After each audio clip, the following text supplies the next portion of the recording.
All right, guys, so doing a total roof replacement on this. Step one is to take all the old sealant up so we can get to the screws and pull all these up. We'll try to save them, but if they get tore up coming off, it's too bad, gotta replace them. Now this one is new. I put this on a few months ago and it should come up easy, but this is the newest fan here. The rest of this stuff, it's been up here so long, it might tear up coming off because it's all brittle and it's gonna crack anyway. It's cheap fans. So now we'll save this refrigerator vent. That looks pretty new. And of course we're gonna save the air conditioner. But these little stuff like this, if that tear up coming off, don't matter. So that's the first step. Oh, and the front and the back caps, all that sealant, because it's some metal bands underneath it that has to come off on the front and the rear. All right, guys, so using the oscillating multi-tool, this is gonna go pretty fast. Traditionally, we use a putty knife, which is horrible. It takes forever. I use the oscillating multi-tool with a scraper blade.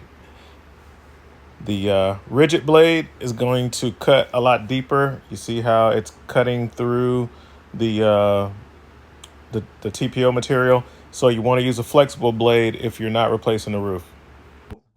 You got to do that with everything. Move the skirts. See? All of that.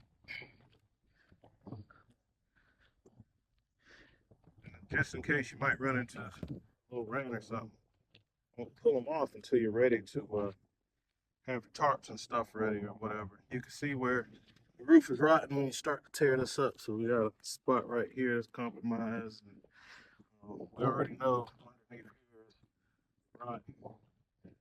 And normally where it leaks out is in the front caps. But this wood looks pretty good up here. You got to replace the wood that's rotten. Now, make note of stuff like this. You see where they wrecked the camper? They backed into something right here, and see these awnings. This is gonna have to come off because it's in the awning rail, and the rail has to come off. So, and they got two awnings, so that's two awnings that has to come off. Luckily, on the other side, that front cap has to come off halfway to about right here, and then the slide toppers are under. That awning rail has to come off. So if you guys are thinking about doing this, you got to keep this in mind before you get started. If you're going to be able to remove the ladders, the awnings, and all this stuff that comes with it, you got to be prepared. This has to come halfway off. These corner molds, you got to have it all the way open up so the fabric can go, so the new fabric can go on. It has to get tucked behind this fiberglass. All right, we got the awnings out, and we're taking the inset trim out and gonna be taking off the trim. This is that bent up part. Now this is really just for beauty. Let me zoom you out here, because let me show you this. It doesn't keep the water from getting in it. It's full of water. And the water that sits in there, and then it rusts out the screws. So you look in here, and so when I used to install this stuff, I would always put a hole on the end so that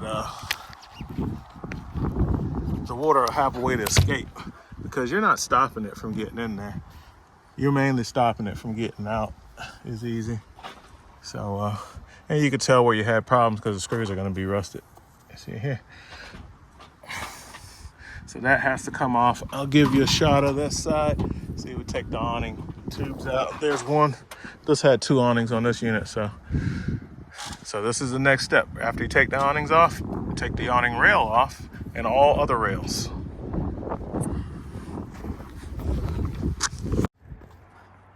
So you can see where we had water problems right around the damaged area.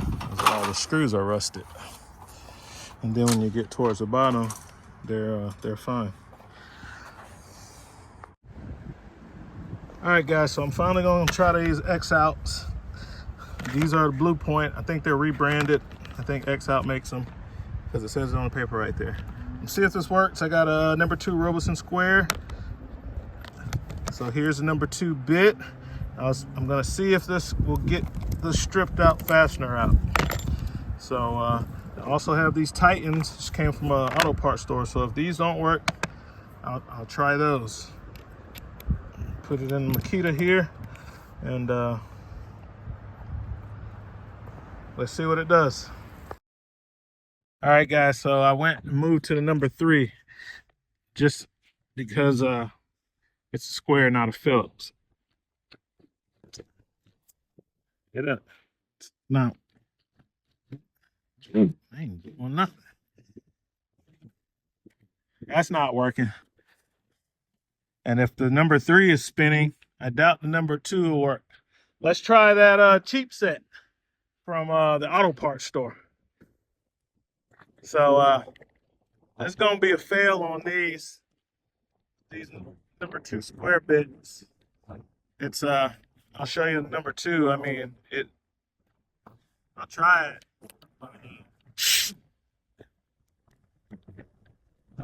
Turn it down to the lowest setting because that's kind of what the directions say. And it just spins in there, bro. That's doing nothing. All right, now let's go to the cheap ones. You know, Snap-on man's getting these back. All right, so this is more traditional. One end it drills, and then the other end it extracts. So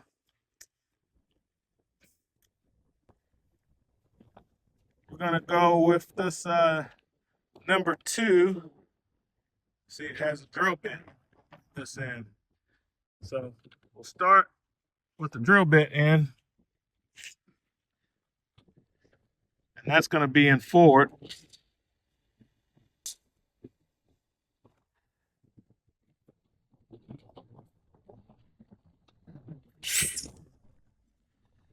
Drill it out.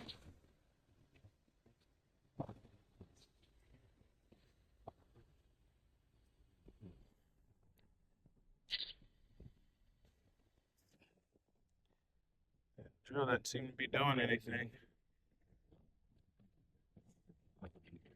Try some more. It says drill out, flip bit, and extract.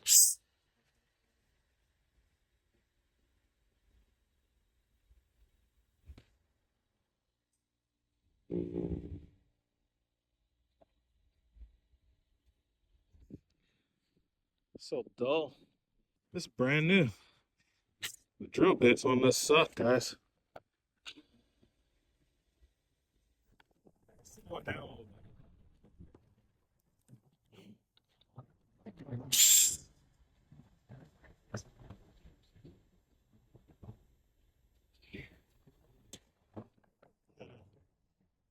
That sucks on that. Flip it over. I'm gonna use a regular drill bit.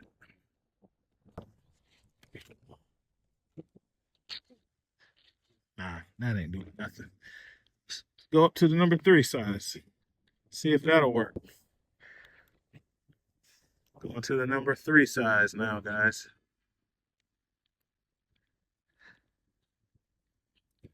I hate these chucks where you gotta pull them out. All right, number 3 size.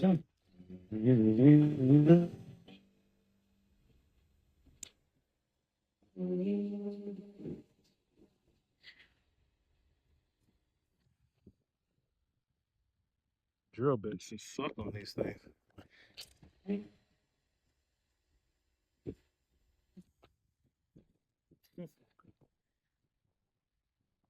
Flip it over. Drill doesn't do very good, guys, on it. I got some mock blues that will drill this out.